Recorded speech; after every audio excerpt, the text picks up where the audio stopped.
सोना कही कही छाव दे देबे हम भाव जदी देम तब घाव दे देबे हम।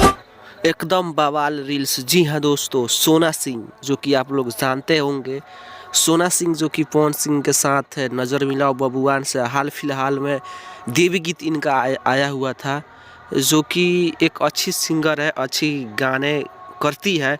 इनका फिलहाल जो कि घाव दे देबे, जी हाँ दोस्तों, घाव दे देबे एकदम बवाल रील्स है।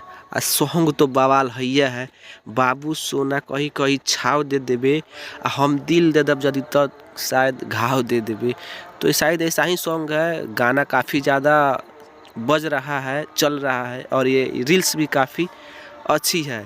और इनका नाम है सोना, और सोना वाले गाने पे रील्स बनाई है।